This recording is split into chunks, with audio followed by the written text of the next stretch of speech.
और कहीं उद्दंडता बची रह जाए, बड़ा आश्चर्य की बात। नारद जी जैसे महापुरुष का उपदेश, भगवान शंकरषण, उनका साक्षात्कार और भगवान शिव के प्रति अभद्र व्यवहार, ये शास्त्र के जो इतिहास है, जो चरित्र है, उनसे शिक्षा ग्रहण करने के लिए ही तो कथन श्रवण होता है। अहम, अगर अहम बकाया रह गया तो बात बनती नहीं है। जहां ऐसी उत्तम स्थिति, वहां वृत्तासुर के रूप में जन्म ले रहे, भजन का नाश नहीं होता। अंतिम समय में भगवान से प्रार्थना कर रहे हैं कि मेरी ये जो गति हुई उसका कारण है कि मैं बराबर साधु संग नहीं करता रहा, इसलिए हे हरे, आपके दासों के दास की दासता मुझे प्राप्त हो, बस यही मुझे प्रदान कीजिए। मैं इतना अपने को अनुभव करूं, जात पक्षायु मातरम खगा, जैसे पंखहीन बच्चा मां की बाट जोता, बस केवल मैं ऐसे अपने को साधनहीन बलहीन किसी योग्य न समझकर आपको पुकारता रहूं। यह अनुभव हुआ अंत में उन्हें। ये जितने पावन चरित्र सुनाए जाते हैं, इन सबसे बल मिलता है, आंतरिक सुधार होता है। पर आप करना चाहें तब रोज सत्संग हो। एक सत्संग आपका परम कल्याण कर सकता है, क्योंकि भगवत कृपा से कोई ऐसा सत्संग नहीं जिसमें सिद्धांत न हो, और सिद्धांत श्रवण कर लिया तो जो चरित्र है महापुरुषों का, वो तुम्हारा पावन चरित्र बन जाएगा। इसलिए यहां से बड़े बड़े महापुरुष हाथ मलते हुए चले गए। कोई स्वीकार ही नहीं करना चाहता, और ये बिना स्वीकृति के अध्यात्म का रंग चढ़ता नहीं है। स्वीकृति, जब तक स्वीकृति नहीं है तब तक बस बात यही रहती, पाए रतन चिन्ह्यो नहीं, दीन्ह्यो करते डार, ये माया श्री कृष्ण की मोह्यो सब संसार। हरि अव्यक्त रूप से हमें इतना प्यार करते हैं, आप कहां लौटकर उनकी तरफ देखते हैं। गुरुदेव व्यक्त रूप से इतना प्यार करते हैं, आपका मलिन मन उनके प्यार को जान पाता है क्या? कौन तुम्हारी चिंता करता है? कर्म करो, दुर्गति प्राप्त करो, कौन तुम्हें रोकने वाला है? कौन तुम्हें डांटने वाला है? कौन तुम्हारे मन पर शासन करने वाला है? और भगवान संत सदगुरुदेव रूप में आपको डांट लगाते हैं, आपको संभालते हैं। आप मानते हैं? आप अपने मन की मानते हैं, अपनी इंद्रियों की मानते हैं, हार करके चले गए। बड़े बड़े महापुरुषों के जब पावन चरित्रों का मनन होता है तब गजब की भगवान की माया है, विचित्र माया है। आश्चर्य होता है, ऐसे भगवत स्वरूप महात्मा को गड़ासे से काटा गया, उड़िया वाला। कुटिया में सो रहे, उनकी कुटिया में आग लगा दी, जलकर भस्म हो गए। कितने ऐसे संतों जहर दे दिया, ऐसा कर लगता है क्यों? जो भगवान में रत है, क्या उनके द्वारा किसी का मंगल हो सकता है? साधुते न होए न कारज हानि। फिर लोग अभद्र व्यवहार क्यों उनसे करते हैं? वो किसी का कटु व्यवहार, किसी का मंगल नहीं, हर चेष्टा उनकी परम मंगल करने वाले। फिर क्यों संतों को बंधन, संतों को दंड, संतों को प्रहार, अपमान क्यों मिलता है? जो भगवत आनंद प्रदान करने के लिए अपने जीवन को समर्पित किए हैं, ऐसा क्यों होता है? हे हरि तेरी गति लख न परे। अगर वो परम कृपालु हैं तो उन्हीं का ये रचा हुआ इंद्रजाल है। दोनों पक्ष जोरदार हैं। मम माया दुरत्या तो ममैवांशो, दोनों प्रभु के हैं। अब बात मान लो संत सदगुरुदेव की तो पछताना नहीं पड़ेगा। नहीं, आगे समय आ रहा है, तुम्हारा मन तुम्हारे हाथ में नहीं होगा और तुम्हें परमार्थ का कोई साथ देने वाला नहीं मिलेगा। विश्वास कर ली, ये बहुत हृदय की बात कह रहा हूं। कि जितनी श्वासें हैं, जितने को लाभ मिल जाए मिल जाए। अगर वो 10 बार भी राधा राधा कहता है तो हमारा जीवन सार्थक हो जाएगा। अगर वो व्यसन छोड़ देता है, भगवत मार्ग में चलता है, तो मानेंगे कि हमारा मनुष्य जन्म और साधु वेश धारण करना सार्थक हो गया। ये उद्देश्य है। इंद्रियों को, मन को बस में करके परब्रह्म में लगा के कुछ भी किया जा सकता है, पर वो अपने में किया जा सकता है। जब आप साथ ही नहीं देंगे, अपनी इंद्रिय, अपने मन, अपने विचार, अपनी भावना हमारी भावना के अधीन नहीं करेंगे, तब तक कैसे चल सकता है? असमर्थ हो जाते हैं। इसीलिए भगवान का भी अवतार हुआ, आचार्यों का अवतार हुआ, बड़े बड़े सिद्ध पुरुषों का अवतार हुआ, पर हम जैसे नीच प्राणियों का कल्याण नहीं हो पाया। क्यों? मनमानी नहीं छोड़ पाए। बात बस इतनी, मनमानी नहीं छोड़ पाए। ये महापुरुष तो आए ही संसार में और हैं भी। ये जगत खाली नहीं रह सकता। हाँ, एक समय आएगा जब नहीं होगा, तो कलिकाल का घोर स्वरूप होगा, जब महान अत्याचार होगा। अभी ऐसा नहीं कह सकते कि हमारी पृथ्वी भगवत प्रेमियों से शून्य, ऐसा नहीं है। अभी है, उन्हीं के बल से चल पा रहे हैं, नहीं तो लड़खड़ा के गिर जाए। आप सबसे प्रार्थना है, जो भी सत्संग सुन रहे हैं, आप भाग्यशाली हैं। बड़े भाग पाइप सत्संगा, बहुत भाग्य प्रकट होते हैं तभी सत्संग मिलता है। बिल्कुल बात हृदय में बैठा लेना। अगर आप बात से उधर हुए, जरा भी रेखा क्रॉस की, फिर आपको कोई नहीं बचा पाएगा। ये हम देख रहे हैं, समझ रहे हैं, इतिहास में भी, प्रगट में भी। लक्ष्मण जी ने सियाजू के चरण की तरफ देखकर कहा था, इस रेखा को पार मत करना। किसी की सामर्थ्य नहीं है कि इस रेखा को क्रॉस करके आपका कहीं भी अमंगल कर सके। बस मेरी प्रार्थना है कि मैं जब तक रघुनाथ जी के साथ वापस ना आ जाऊं, इस रेखा को मत पार करना। अब रेखा से पार कराने वाला भी साधारण बुद्धि नहीं रखता, वो भी माया से प्रभावित, बड़ी प्रवीणता में माया अपना काम कराती है। उसने साधु वेश रखा, भिक्षाम दे। अब अतिथि धर्म लागू होता है। कुटिया में है, फल मूल रखे हुए, संत कह रहा है भिक्षाम दे। अम्बा है जगत की, करुणामयी है, फल लिया, लो। नहीं, ये बंधन युक्त भिक्षा है। ये जो रेखा खिंची हुई है, इसके बाहर आकर आप हमें भिक्षा अगर देना चाहती तो दीजिए। उस धूर्त विचार की सामर्थ्य नहीं थी कि अंदर प्रवेश कर सके। सहज स्वभाव करुणामयी अपहरण कर लेगा। गुरुजनों के वाक्य, शास्त्र वाक्य, ये लक्ष्मण रेखा है। चिल्लाते रहते हैं, मानो मेरी बात, मानो मेरी बात। वो इसलिए नहीं कि हम बहुत बड़े गुरु हैं, बहुत बड़े सिद्ध हैं, नहीं, संतों की जूठन खाई है, बात समझा है, मानो। अगर मान लोगे तो तुम्हें घसीट नहीं पाएगा कोई, और नहीं माना तो फिर केवल विलाप ही हाथ में रहेगा। मिलाप से तो बहुत दूर हो जाएंगे। ऐसा ही हुआ। सर्व समर्थ प्रभु के होते हुए भी उस रेखा, वो प्रभुमयी रेखा थी, भस्म हो जाता। ताकत नहीं थी रावण की के अंदर कदम रख सके, भस्म हो जाता। ऐसे ही गुरु वचनों पर चल, भस्म हो जाएगी माया, तुम्हें छू नहीं सकती। पर आप रेखा पार कर देते हैं। ये दृढ़ निष्ठा होनी चाहिए कि अगर गुरु ने रेखा खींच दी, वचन बोल दिया है, तो भगवान भी कहेंगे, तो जब तक गुरु आज्ञा नहीं करेंगे हम ये बात उनका अनादर करके उल्लंघन नहीं करेंगे। जीत गए।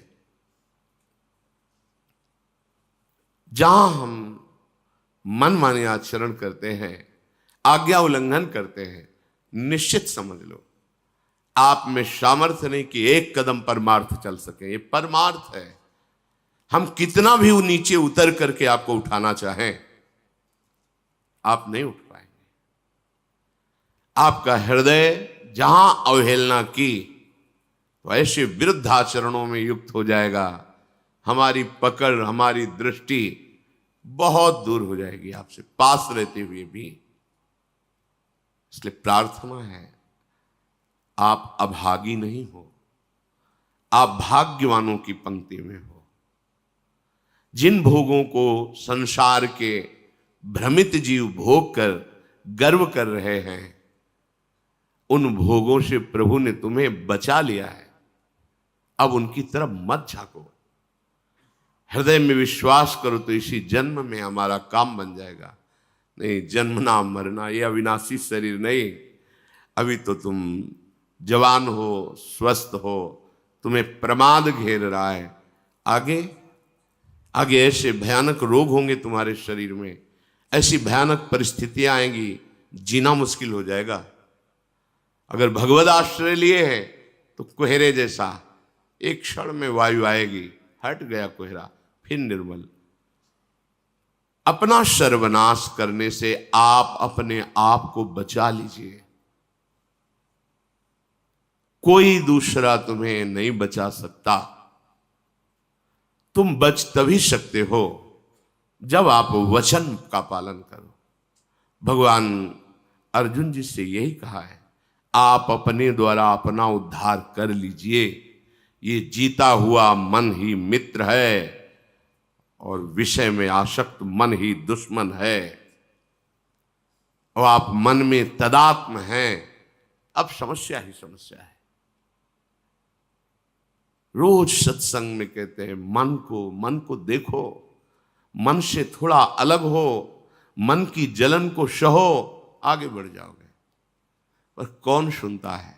क्योंकि जवान शरीर, स्वस्थ शरीर, भोगों की प्रबल लालसा, लगता है तो बाबा जी में बोलते ही रहते हैं। जब जैसा मन आया वैसा हम आचरण करते हैं, वो सत्संगी कहलाते हैं। सत्संगी, बाहर से सत, अंदर से सत, तब सत्संगी। थोड़ी देर सत्संग में बैठ गए, असत पुरुषों का संग, असत वृत्तियों का संग, कहां सत्संग? सत्संग तो भक्ति कर दीप प्रेम कर बाती प्रज्वलित करता है, और तुम्हारे अंदर वासना की बाढ़ आ रही तो सत्संग कहां गया? कहां है सत्संग? तुम्हारे जीवन में सत्संग का महत्व क्या है? एक सेठ जी रोज सत्संग सुनते थे 20 साल से। किसी कार्य से उनको बाहर जाना पड़ा, लड़के से कहा हमारा नियम है रोज सत्संग सुनना, तो आज तुम सत्संग में चले जाओ, 2 दिन का कार्य मैं करके आता हूं। सत्संग में गए तो उन्होंने सुना गौ महत्व कि यदि गाय हरा तुम्हारा खेत खा रही या तुम्हारा अन्न खा रही तो उसे दंडित मत करो, 2-4 मुंह पा लेने दो। हमारा शास्त्र बड़ी भावना रखता है, बड़ा महत्व रखता है। वो भोला सत्संग को सुना वैसे। अब उसकी परचून की दुकान थी, आटे की बोरी, दाल की बोरी, ऐसे सब लगी थी। दूसरे दिन कार्य करके जब पिता आया तो 2-3 गायें उसमें वो इंतजार कर रहा, थोड़ा पाले। फिर वो आके डंडे से मारा, भगाया उनको। कहा तू मूर्ख जैसा बैठा है, हाका क्यों नहीं? उनका सत्संग में हमने सुना था। अरे बोले 20 साल से सत्संग सुन रहा हूं, केवल सुना जाता है, बस एक दिन गया तो ये सब, ये है हमारा सत्संग श्रवण। 20 साल से सुना, नियम भंग नहीं होना चाहिए, बस सुनना है, ना मनन करना है, ना आचरण में उतारना है। क्या फर्क पड़ेगा? विचार करके देखो। ऐसे अपराध करते रहोगे तो क्या तुम्हें भगवदानंद की अनुभूति होगी? क्या भगवत प्राप्ति के मार्ग में चलोगे? इसलिए सावधान हो जाओ। बहुत ये दुर्गम मार्ग है संसार, तुम्हें नहीं समझ में आता। ये फंसा लेगा तब तुम्हारे पास कोई छूटने का उपाय नहीं रहेगा।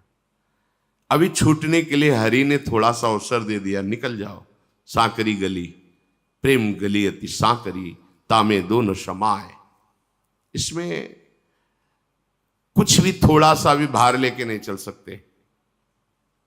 एकमात्र केवल वचन आधार, वचन अधीनता, ये मार्ग आपको सरल हो जाएगा, सहज हो जाएगा, आपके घर की बात हो जाएगी।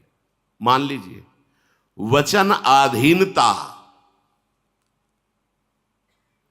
जाति पाति कुल कर्म धर्म व्रत संस्कृति हेतु, ऐसा संस्कृति का हेतु है, यह अविद्या है। केवल वचनाधीनता। अब जो कहें करें हम सोई, बस पार हो जाओगे, तुम्हारी क्रिया से नहीं, कृपा से। पर पार होना कौन चाहता है? हम ये देखते, पार होना कौन चाहता है? सविषी भव समुद्र में अटखेलियां करना चाहते हैं, इसी में सुख खोज रहे हैं। ये भाई बड़ा विचित्र स्वप्न है, कभी दुखद कभी सुखद, पर है नहीं, ये सत्य नहीं है। जगने पर जैसे स्वप्न मिथ्या लगता है, ऐसे शुद्ध ज्ञान होने पर आप देख पाओगे कुछ नहीं है। मान लीजिए, प्रार्थना मान लीजिए। कई बार हमने एकांतिक में जब कोई बात कर तो कहते हैं एक बार हमें तो मित्र बना लीजिए, या हमको कोई मित्र नहीं मानता। जैसे कह रहे हो हम मानते हो, हमारे मित्र मानने का मतलब समझते हो? हमारे वचन की अधीनता स्वीकार करना, जो हम बोल रहे हैं वो तुम करो। हम तुम्हारे हितकर सखा है। मेरी महारानी जी, उनका प्रभाव ऐसा है, उनका स्वभाव ऐसा है, यही जैसे लगाम पकड़े हुए घोड़ों की अर्जुन की श्री कृष्ण बैठे हैं, वैसे महारानी जी की कृपा ऐसी बैठी हुई। अमंगल हो सकता है, कदापि नहीं। मंगल के लिए तुम्हें अवसर मिला है, चाहे दोष दर्शन कर लो, निंदा कर लो, अपमान कर लो, या अपना काम बना लो। बाद में मूर्ति बना के अगरबत्ती लगाने से कुछ नहीं होगा। बाद में चरित्र पढ़कर वो थे ऐसे थे, कुछ नहीं होगा। वर्तमान में है, वचन मान लो, खुली बात कह रहे हैं, श्री जी मिल जाएंगे। वचन की लक्ष्मण रेखा को पार मत करो, परम कल्याण हो जाएगा। मान लो मेरी बात। यदि आप इस बात को स्वीकार कर ले तो सच्ची मानो, कोई माया नहीं, कोई आकर्षण नहीं, कोई आपको परास्त नहीं कर सकता। जब आप आज्ञा उल्लंघन करके किसी व्यक्ति से, किसी क्रिया से, किसी पदार्थ से अपना संबंध मान लेते हैं और अवज्ञा कर देते हैं, तो वही ठूंठ का भूत खड़ा हो जाता है और फिर तुम्हारा भय, विषाद, शोक, हर्ष, जन्म, मृत्यु, ये भ्रम शुरू हो जाता है। कैसे तुम्हें समझाएं? ये अध्यात्म हृदय का विषय होता है। जब तक तुम आज्ञा स्वीकार करके इस जलन को सहकर आगे नहीं बढ़ोगे, तब तक कोई भी महापुरुष कुछ भी नहीं कर सकता। अगर किसी के ऊपर ऐसा कुछ प्रकट होता है तो वो जल करके उनकी आज्ञा पर चला है। पढ़ लेना चरित्र किसी का, उनकी अधीनता, उनकी वचन के अनुसार अपने जीवन को जला के राख कर दिया, फिर वहां सब कुछ प्रकाशित हो जाता है। संकल्प जाकर वापस लौट आता है। जो वचन का पालन नहीं करता तो उनकी करुणा से वो संकल्प जाता है, वो कृपा जाती है, वापस हो जाती है। वचन के अनुसार चल रहे हो तो हम आपको अपने जीवन की बात कह रहे हैं। कोई समझाने वाला नहीं था हमें प्रभु के सिवा, कोई समझाने वाला नहीं था। ऐसी विपत्तियां कि तुम सोच भी नहीं सकते। भयंकर वर्षा हो रही, सर्दी का समय है, एक भी वस्त्र नहीं, शरीर कांप रहा है, नगर में जा नहीं सकते, जवान शरीर है कि हम किसी घर में जाके कह दे कि आज मुझे रख लो, कौन रखेगा? किसी वृक्ष का आश्रय, गंगा किनारा है, 10 किलोमीटर, कोई नगर नहीं, पूरी रात कांप रहे हैं। पर कभी मन में ये थोड़ी आया कि चलो घर चलते हैं, यार बहुत हो गया, अब थोड़ा चैन से जिए। कभी चैन तो तब मिलेगी जब ब्रह्म साक्षात्कार हो जाएगा, भगवत साक्षात्कार। थोड़ा जीवन नहीं कि महीने 2 महीने जीवन हो, लंबा जीवन। यौवन अवस्था में जहां भोगों की बाहुल्यता का, वहां ब्रह्म साक्षात्कार की आग लगी थी। ये 4 दिन की चांदनी आज जुड़ गई है तो तुम्हें लग रहा है कि इसका कोई महत्व नहीं। इसका महत्व तो बहुत पहले ही भस्म हो गया था, ये तो नाटक चल रहा है केवल। ये केवल श्री जी ने आपके कल्याण के लिए व्यवस्था की। ना मैं पढ़ा लिखा हूं, ना कभी प्रवचन कहीं बैठ के सीखा हूं, और ना कभी अंदर स्फुरना थी कि मैं प्रवचन करूंगा। लायक ही नहीं था तो करूंगा क्या, लायक ही नहीं था। गांव का पढ़ा लिखा भोला भाला स्वरूप जानते नहीं थे। पर मूकम करोति वाचालम पंगुम लंघयते गिरिम यत् कृपातम हम वंदे परमानंद माधवम। वो माधव गूंगे से भी वेद बुलवा दे, उन्हीं का प्रभाव है। तुम खुली बात तुमसे कह रहे, केवल तुम्हारे कल्याण के लिए अवसर मिला है, और ये चंद दिनों का अवसर है। लूट लो, अपना काम बना लो, नहीं तो बाहर की चकाचौंध भर दिखाई देगी तो अंदर कुछ नहीं होगा। आज तुम्हें जो मिल रहा है वो हम नहीं दे रहे, हम खुद एक तिनका हैं, जहां हवा चाहे उड़ा के डाल दे। पर हम उनके तिनका हैं कि तिनके का सहारा ले लोगे तो उड़ा के वहीं पहुंचा देंगे। उसमें सामर्थ्य नहीं, सामर्थ्य जिनका तिनका है वो कृपा शक्ति से संपन्न है। व्यर्थ का भ्रम छोड़ो और एकमात्र प्रभु के चरणों का आश्रय लो। जितना बन सके नाम जप करो, ना बन सके तो लक्ष्मण रेखा पार मत करो, बस तुम्हें इसी जन्म में अनुभव हो जाएगा गुरु कृपा किसे कहते हैं। ये मनमानी आचरण होने पर फिर कृपा काम नहीं करती। आप जो चाहे वो निंदनीय कार्य करे और गुरुजनों की कृपा आपको विमान पे बैठाल के परम पद पहुंचा दे, ऐसा आज तक हमने नहीं सुना, पढ़ा नहीं, संतों से कहीं ऐसी बात नहीं सुनी। हाँ, थे पूर्व में पापाचारी, पर जब से संत समागम किया, आज्ञा पर पूरा जीवन दे दिया, तो जगत बंदनी महात्मा बन गए। ऐसा सुना है, ऐसा पढ़ा है, ऐसा नहीं सुना कि आप उनके समीप रहकर मनमानी आचरण करें और आपको परम पद मिल गया हो। ऐसा नहीं सुना, सिद्धांत नहीं। चाहे जो युग हो, भगवत प्राप्ति का सिद्धांत वही रहता है। हाँ, कुछ कमी बेशियां साधना में हो जाती हैं, पर भगवत प्राप्ति के सिद्धांत में नहीं। थोड़ी भी सिद्धांत की चूक, वो चूक ही होगी, आपके हृदय के आनंद को सुखाने वाली होगी। इस समय जो आपको अवसर मिला है ये अमोघ है। चूक गए, पता नहीं किस युग में अवसर मिलेगा। 4,32,000 में तो अभी 5,000 के ऊपर कुछ हुआ है। बहुत बड़ा समय इस राजा का है कलयुग का, और ये कपट, कुटिलता, व्यभिचार, हिंसा, मदिरापान, धृत कीड़ा, इसका ही उत्साह बढ़ाएगा। इसका राज्य है।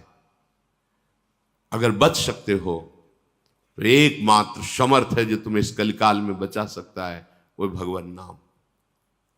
नाम चल रहा और जो निषेध किया गया वो नहीं करते, बच जाओगे।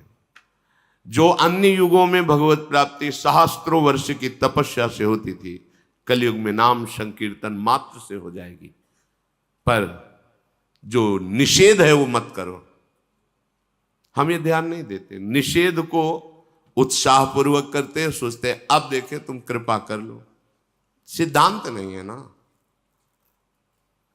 संत जन परम कृपालु होते हैं। पूज्य भाई जी महाराज से निज जनों ने कहा हाथ जोड़कर कि आप चाहें तो श्री कृष्ण से मिला सकते हैं, ये हमारा विश्वास है। तो उनका भैया, अगर हम अपनी चाह की बात करें तो मेरी चाह यही है कि मैं सबको भगवत प्राप्ति करा दूं, सब सुखी हो जाए। पर आपकी चाह के बिना श्री कृष्ण नहीं मिलेंगे। मेरी चाह तो है कि सबको भगवत प्राप्ति हो जाए। आप चाह करो, अन्य चाहों को त्याग कर आप चाह करो कि मुझे प्रभु मिल जाए। आपकी चाह और हमारी चाह जब मिल जाएगी तो बहुत जल्दी भगवत प्राप्ति हो जाएगी। पर आप चाह पैदा करने वाले सत्संग को रोज सुनते हैं, पर अपनी चाह का आप आदर देते हैं, भगवत प्राप्ति की चाह का नहीं। इसलिए कैसे कैसे संभाल सकते हैं, कैसे सुधार हो सकता है? आप इसे एक सांसारिक मनोरंजन समझते हैं। कैसे ऐसा हो सकता है? आप 4 बजे आके सत्संग में बैठते हैं, ये सांसारिक मनोरंजन कैसे हो सकता है? और अगर आप इसे मनोरंजन नहीं समझते तो आप इसको धारण क्यों नहीं करते? दोनों बातें। अगर आप इसे सत्य समझते हैं, सौभाग्य समझते हैं, तो आप धारण क्यों नहीं करते? और अगर धारण करते तो आपकी दुर्दशा नहीं होती। ये जो मन आपको वासनाओं में फंसा करके आपकी दुर्दशा करता है, ये नहीं कर सकता। बिना ही प्रयास होई भवभंगा। आपको प्रयास नहीं करना पड़ेगा। अगर सत्संग मिल रहा है तो बिना ही प्रयास होई भवभंगा। बिना अनुभव के थोड़ी लिखा गया ये अनुभव।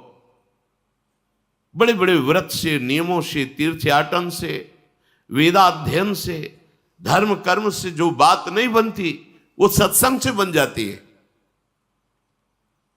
आपको सत्संग मिल रहा है, परिवर्तन नहीं, फिर हमारी बात समझ में नहीं आती।